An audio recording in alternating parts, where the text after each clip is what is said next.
Hey friends, before we jump into the story, make sure to hit that subscribe button and support the channel. It really means a lot.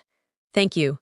When my daughter-in-law shoved my face into a steaming plate of mashed potatoes at my son's wedding, snarling, "Eat it, you old hag," I was stunned. The scalding food burned my skin, but her words seared deeper. Then a guest's horrified cry cut through the chaos. "She's worth billions." That night, I made a choice that changed everything, and I'm grateful you're here to hear my tale. Stick with me until the end, and let me know the city you're reading from. I'd love to see how far my story travels. The moment I stepped into the reception hall, I felt the air shift. Conversations faltered, eyes darted my way, and hushed whispers trailed me like a cold breeze. But I was too focused on my son, Nathan, to notice the red flags. I wanted his day to be flawless, despite the growing rift between us. The ceremony had been breathtaking. Nathan, dashing in his tailored navy suit, stood at the altar, his eyes glistening as Leela walked down the aisle in a shimmering ivory gown. For a fleeting moment, watching them vow their love, I dared to hope this marriage could mend our fractured bond. Maybe Leela would be the key to bringing us closer. I couldn't have been more mistaken.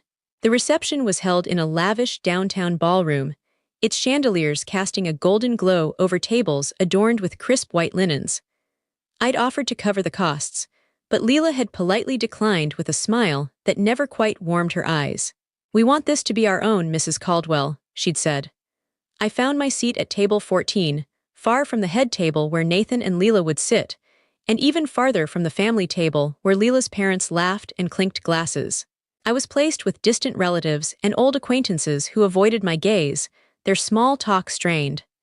The evening unfolded with toasts and dances, Nathan twirling Leela across the floor, her laughter echoing above the band's music. He looked so radiant, so consumed by her. When had he last looked at me with anything more than distant courtesy? Dinner was served at 7:30, roast chicken, glazed carrots, and creamy mashed potatoes. I barely touched my plate, my appetite drowned by a sinking feeling. The woman beside me, Nathan's great-aunt Clara, kept offering me pitying looks. "You must be so thrilled for him," she murmured, her lavender scent overwhelming. "I am," I said, forcing a smile. "Nathan deserves this joy." That's when I noticed Leela weaving through the tables toward me, her stride deliberate, her expression hard. Nathan was nowhere in sight, likely stepping out for a moment. "Mrs. Caldwell," Leela said loudly as she reached me, her voice carrying to nearby tables. "I just wanted to personally thank you for all you've done for Nathan." Her tone held an edge that made my stomach twist. "Of course, dear," I replied cautiously. "He's my son." "Oh yes," she said, her smile turning sharp. "Such a devoted mother, always working late, missing his recitals, his soccer games, too busy for him." The room grew quiet, eyes fixed on us. "Leela, maybe we should talk privately," I suggested, my voice low. "No, I think now's perfect," she snapped, stepping closer. I caught the faint whiff of wine on her breath. "Nathan told me everything, how you left him alone most nights, how you were never there when he needed you." My face flushed. "I was working to provide for us after his father passed." "After his father passed, you abandoned him," she spat, her voice rising. "You chose your career over your own son, and now you want to play the doting grandma to our kids." The words hit like punches. Guests were pulling out their phones, recording the spectacle. "Leela, please," I pleaded, desperate to stop this. "Please what?" she mocked, her laugh cold. "Please pretend you were a good mother. Please act like Nathan doesn't still wake up from nightmares calling for a mom who was never there." I tried to stand to escape, but Leela's hand pressed down on my shoulder, pinning me in place. Then I saw the plate of mashed potatoes in her other hand. "Since you're so keen on family dinners now, why don't you taste what a real one feels like?" Before I could react, she smashed the plate into my face. The hot potatoes scalded my cheek and lips, dripping down my neck and staining my dress. "Eat it, you old hag," she shrieked, her composure gone. The pain was sharp, but the humiliation burned deeper. The ballroom exploded, gasps, chairs scraping, someone calling for security. Through the chaos, a man's voice rang out from the bar. "Do you people realize who you just attacked? That's Alina Caldwell, she's worth over $4 billion. The room fell silent. Every head turned toward me, sitting there with food dripping from my face, my carefully pinned hair a mess, my dignity in tatters. Leela's face drained of color, her hand trembling around the empty plate. I stood, the potatoes sliding down my chin, and walked toward the exit, my heels echoing in the stunned silence. No one stopped me. At the door, Nathan's voice called out, "Mom, wait. What's he talking about? 4 billion." I didn't turn back. I couldn't face the confusion and betrayal in his eyes. That night, in my modest apartment, washing the sticky mess from my hair, I made a decision. They wanted to know about my billions. They were about to learn what Eleanor Caldwell could do when pushed too far. 3 days later, Nathan called. His voice was icy, detached. "We need to talk," he said, no warmth, no concern for what had happened. "Leela wants to apologize." Of course she did now that she knew my secret. "I'll come to you," I offered. "No," he said sharply. Neutral Ground, the coffee shop on Main Street, 1 hour. The line went dead. I arrived early, choosing a quiet corner table. Rain tapped against the windows, mirroring my mood. When Nathan walked in, he looked drained, the joy from his wedding replaced by suspicion. Leela wasn't with him. "Where's your wife?" I asked. "She's processing everything," he said, ordering a black coffee. Then he fixed me with a hard stare. "Is it true, Mom? Are you really a billionaire?" The question hung heavy between us. I'd rehearsed this moment countless times, but now I felt unprepared. "Yes," I said simply, his jaw clenched. "How? Where to start? How do you explain 30 years of sacrifice, of secrets kept to shield your child?" "It began after your father died," I said, my hands steady despite my racing heart. "You were 7. We were drowning in debt, and his life insurance barely covered the funeral. I had to find a way to keep us afloat." Nathan's eyes darkened. "I remember being alone," he said bitterly. "You were always working." "I was cleaning offices at night," I continued. "That's where I met Walter Grayson, a small-time real estate broker. He saw potential in me, mentored me, taught me the business. When he retired, he sold me his firm for pennies because he believed in me." The truth was more complex. Walter had seen a desperate, driven woman who'd do anything for her son. I turned out to be a natural, spotting undervalued properties, closing deals others couldn't. Within a decade, I'd built a real estate empire, moving from local rentals to global investments. "So you just forgot to tell me," Nathan's voice rose, drawing looks from nearby patrons. "You let me think we were scraping by, let me take out loans for college when you could have paid cash for Yale." "I wanted you to have a real life," I said, leaning forward. "Free from people who'd only see you as a paycheck. I wanted you to find genuine love, not someone chasing your money." He laughed, a hollow sound. "Like Leela, you mean?" The irony wasn't lost on either of us. In shielding him from fortune hunters, I'd left him vulnerable to someone like her. "You have no idea what growing up rich does to a kid," I said. "I've seen it ruin families, turn kids into spoiled brats who never learn the value of hard work or real relationships." "So instead, you made me feel like nothing," he shot back. "Watching other kids' parents show up while you were always at work, missing every game, every school event, I thought you didn't care." His words cut deep. "I cared," I said, my voice breaking. "I worked myself to the bone to build something for you. Every late night, every missed moment, it was for you." "No," he said, shaking his head. "It was for your guilt, your need to prove something. You could have found a balance, but you chose the money." He was wrong, but I couldn't tell him everything. Not yet. He didn't know about the lawsuits from his father's family, who claimed he wasn't their kin to cut him out of any inheritance. He didn't know about the security I'd hired to keep us safe from his father's old business partners, who'd come sniffing for debts. He didn't know about the trust fund I'd set up to make him wealthy on his 35th birthday, no matter what happened to me. "I know you're angry," I said instead. "You have every right to be. I made mistakes, Nathan, but everything was to protect you."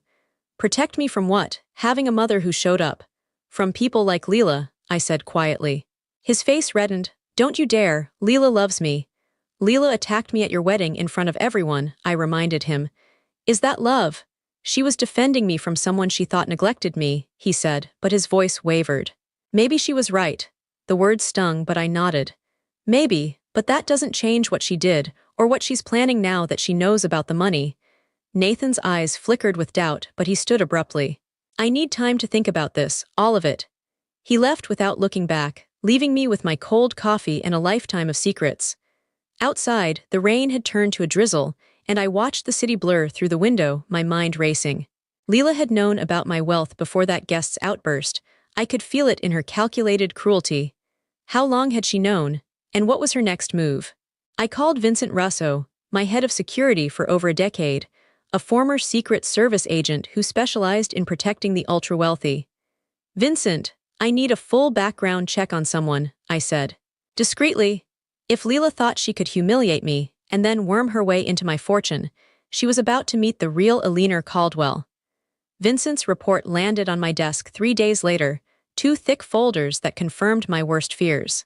Leela Marie Evans, 29, born in Pittsburgh, had a history of dropping out of college and bouncing between odd jobs. But her real career was clear. She targeted wealthy men. Photos from deleted social media accounts showed her at high society events in Miami and Los Angeles, always with older, richer men. Designer gowns, private jets, and five-star hotels, all funded by men like Richard Hale, a 45-year-old tech mogul who lost $30,000 to her before she vanished. Or Stephen Lang, a 38-year-old hedge fund manager who ended their engagement after discovering she'd racked up $50,000 on his credit cards. None pressed charges, likely too embarrassed or bought off. Leela wasn't just a gold digger, she was a predator who targeted Nathan from the start. I needed to show him the truth, but before I could call, my doorbell rang. Nathan stood in the hallway, Leela behind him, her face a mask of contrition. "Mom," Nathan said, his tone flat. "We need to talk." My heart sank as I let them in, quickly hiding Vincent's files under a stack of magazines. Leela sat delicately on my couch, her eyes red as if she'd been crying. "Mrs. Caldwell," she began, her voice trembling. "I'm so sorry for what I did at the wedding. It was unforgivable. I was upset, thinking about how Nathan grew up without you there. I let my emotions get the better of me. It was a convincing act. If I hadn't seen Vincent's report, I might have bought it." "I understand," I said carefully. "The truth is," Leela went on, glancing at Nathan, "I didn't know about your situation. If I'd known, I'd have understood why you worked so much." "My situation?" I asked. "She means your wealth," Nathan said, shifting uncomfortably. "Leela told me about your real estate empire. I had no idea, Mom." "What difference would it have made?" I pressed, curious to see her play this out. "Well," Leela said, "I'd have seen why you were absent. Building something that big takes sacrifice." She reached for Nathan's hand. "We both get that now." I watched Nathan's face soften, drinking in her words. He wanted to believe her, needed to believe this was about love, not greed. "That's kind of you," I said, forcing a smile. "But I'd love to know more about you, Leela, your family, your past. I realize I know so little about my son's wife." Her smile tightened. "Not much to tell," she said. "I'm from a small town in Pennsylvania. My parents passed away a few years ago. No siblings. Nathan's my family now." Every word was a lie. Vincent's report confirmed her parents were alive, living in a quiet Pittsburgh suburb, and she had a brother who'd cut contact after she'd borrowed money from him. "How sad," I said, "losing your family so young." "It was tough," she said, dabbing at dry eyes, "but it taught me to cherish the people I love." Nathan squeezed her hand, completely taken in. "Actually," Leela added, "Nathan and I have been talking about starting a family. It's comforting to know our kids will have such a successful grandmother." My stomach churned. Children, her ultimate leverage. "We're trying already," Nathan said, his voice bright with hope. "We want to start soon." "That's wonderful," I managed, my mind racing. I needed them out. "I have a call with my attorneys soon about updating my will," I said, standing. "Can we continue this later?" Leela's eyes gleamed at the mention of my will, though she masked it quickly. "Of course," she said. As they left, she paused. "Mrs. Caldwell, I just want you to know how much this means to Nathan. He's been so hurt by the distance between you." "I hope we can fix that," I said. After they were gone, I pulled out Vincent's files. Leela had met Nathan at a bookstore near his office 20 months ago, accidentally bumping into him. But Nathan worked for a subsidiary of my company, Caldwell Properties, where I'd kept our connection secret. Someone digging deep enough could have found it. She'd known about my wealth from the start. I called Vincent. "I need round-the-clock surveillance on Nathan and Leela," I said. "Where they go, who they meet, what they talk about, and check if they're meeting with any estate lawyers." "Estate planning?" Vincent asked. "Among other things," I said, staring at a photo of Leela with one of her past victims. "And contact these men she targeted. Find out why they never pressed charges." If Leela thought she could charm her way into my fortune, she was about to learn I didn't build a billion-dollar empire by being gullible. Vincent's daily reports painted a chilling picture. Leela had convinced Nathan to meet with a top estate law firm, Baxter and Klein, known for handling massive fortunes. She'd also dined with Dr. Helen Warner, a psychiatrist specializing in mental competency assessments for elderly clients. By the end of the week, her plan was clear. Declare me mentally unfit, let Nathan gain power of attorney, and control my empire through him. It was a cunning scheme, and it might have worked if I hadn't spent decades outsmarting sharper players than her. I was reviewing surveillance photos when my housekeeper, Rosa, knocked. "Mr. Nathan's here," she said. "He says it's urgent." I hid the photos and braced myself. Nathan entered alone, looking exhausted, dark circles under his eyes. "Mom, we need to talk about your health," he said, sitting across from me. Here it was. "My health is fine," I said calmly. "Why? Leela's worried. She thinks you're having memory lapses." I suppressed a laugh. "Like what?" She said you seemed confused last week, forgetting conversations, mixing up dates. Lies, but convincing ones. Nathan wanted to believe her. "What does Leela suggest?" I asked. "She thinks you should see a doctor, maybe get help managing your finances." "My finances are under control," I said. "Are they?" he pressed, concern in his eyes. "You're 70, Mom, living alone in a small apartment with billions in the bank. That's not normal." I'd anticipated this, using my simple lifestyle to question my sanity. "I live how I choose," I said. "But you hid your wealth from me," he said, frustration rising. "How do I know you're making sound choices?" I leaned forward. "What would ease your mind?" "See a doctor," he said. "Get a clean bill of health." Leela found someone, Dr. Warner. "She's an expert in aging." Of course, Leela's hand-picked psychiatrist. "I'll choose my own doctor," I said firmly. Nathan's jaw tightened. "Mom, you can't keep pushing us away. This is about your safety and your money," the word hung between us. "This isn't about money," he said, but his voice faltered. "It's about family." "Is it?" I asked. "Ask yourself who gains if I'm deemed unfit. Who suggested Dr. Warner? Who's suddenly so worried about me since learning about my wealth?" Nathan froze. "You're talking about Leela." "I'm talking about patterns," I said. "People who prey on the wealthy." "That's crazy," he said, but doubt crept into his voice. "Leela married me before she knew about the money." "Did she?" I asked. His eyes flickered. "What are you saying? Ask yourself how she afforded that $10,000 gown for your wedding, or the lifestyle she's been living. Where's the money coming from?" Nathan was silent, processing. "Even if that's true," he said finally, "she's my wife, we're planning a family, I can't just—" "You can't just protect yourself," I asked. "Or your future kids from someone who sees them as a payday." He stood, clutching a folder I handed him, select evidence of Leela's past. "What is this?" "The truth about your wife," I said. He flipped through photos of Leela with other men, his face paling. "Where did you get these?" "I had her investigated," I said. "After she attacked me at your wedding." He sank back into his chair as I played an audio clip from Vincent's interviews. "She was perfect at first," said Richard Hale's voice. "Made me feel like the center of her world, but it was all calculated, every word, every touch." Nathan's face crumpled. "How long have you known?" "Since the day after you brought her here," I said. "Why didn't you tell me?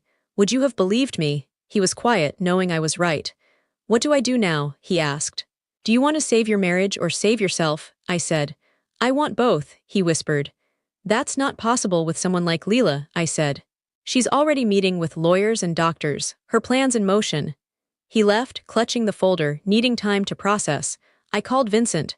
"Speed up the investigation," I said. "And set up a meeting with the FBI's Financial Crimes Unit. If Leela's done this before, there could be federal charges." "You're going to have your son's wife arrested?" Vincent asked. "I'm going to save my son," I replied. 2 weeks passed with no word from Nathan. Vincent's reports showed Leela tightening her grip, moving them into a penthouse, introducing Nathan to financial advisors who'd help manage family wealth. I decided to force her hand. I called Nathan, my voice frail. "Can you and Leela come for dinner Saturday? I want to clear the air." "Are you okay, Mom?" he asked, concerned by my tone. "Just tired," I said. "I think Leela's right, I need to plan for the future." "We'll be there," he said, relief in his voice. 7 o'clock, and I'd like to discuss my estate with both of you." I called Vincent. "Saturday night, full surveillance, cameras, mics, everything." "What's the plan?" he asked. "I'm going to let Leela trap herself." Saturday came, gray and rainy. I dressed in loose clothes, left my hair messy, played the part of a declining old woman. Dinner was Nathan's favorite meatloaf, intentionally overcooked. "This is great, Mom," Nathan said, though he struggled with the dry meat. "Is it?" I said, feigning confusion. "I've been forgetting recipes lately."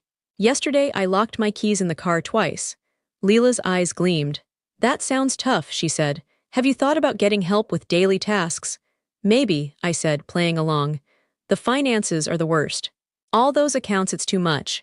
Nathan and Leela exchanged a look. We could help, Leela said smoothly. Nathan's great with numbers. Would you? I said, touching his hand. I've been thinking about what you said, Nathan, about seeing a doctor. I made an appointment with Dr. Warner. Leela leaned forward, barely hiding her excitement. What about your estate? I'm ashamed, I said, my voice trembling. I was a terrible mother, always working, missing your life. I want to make it right. Mom, don't, Nathan said, but Leela was hooked. I want to transfer most of my wealth to you now, I said. Maybe 70% of my liquid assets, with you and Leela as co-trustees. Nathan looked stunned. That's hundreds of millions. Money I should have shared with you, I said, dabbing my eyes. Leela was radiant. That's so wise, Mrs. Caldwell. So many elderly people wait too long. I want it done before my evaluation with Dr. Warner, I said, my voice small. In case something's wrong with me. That's smart, Leela said. One thing, I added. My lawyer wants to record our discussion about the transfer for legal protection. Leela hesitated, then nodded. Transparency is best. Dinner ended with Leela suggesting lawyers and advisors, already planning her control. After they left, I called Vincent. Did you get it? Every word crystal clear, he said. She fell for it. I contacted FBI agent Laura Kim, sharing evidence of Leela's scheme to defraud me through a fake competency evaluation. Tuesday morning, Leela was arrested. Nathan called at dawn, his voice raw. They took her, Mom. They say she's been scamming people for years. Come to my apartment, I said. When he arrived, he looked broken. How long have you known? Since the wedding, I said. He sank onto my couch. The FBI showed me everything, her other victims, millions stolen. For 2 hours, I told him the truth. The debts after his father's death, the threats from his father's family, the trust fund for his 35th birthday, the nights I watched him from afar. You were watching me? He asked, tears in his eyes. Every chance I got, I said. I saw your first home run, your graduation. I was there, Nathan, even if you couldn't see me. Agent Kim called. Leela's claiming you framed her, she said. She says you coerced her. Do you believe her? I asked. Not a chance, Kim said. And she's not pregnant, her test was fake. Nathan overheard, his face crumpling. Even that was a lie. You loved who you thought she was, I said. That's not weakness. 6 months later, Nathan and I sat in my office, our office, reviewing projects. He'd thrown himself into the business, learning with a fire I hadn't seen since he was a boy. Leela was serving 7 years in prison. Dr. Warner faced charges for fraud. Nathan's marriage was annulled, erasing her from his life. We'd rebuilt our bond, not as the distant mother and son we'd been, but as partners. What's next? Nathan asked, stacking reports. I looked out at the city. Everything, I said. We build it all. What would you do in my shoes? Have you faced a betrayal like this? Share below, and let me know the city you're reading from. I'm curious how far my story's reached.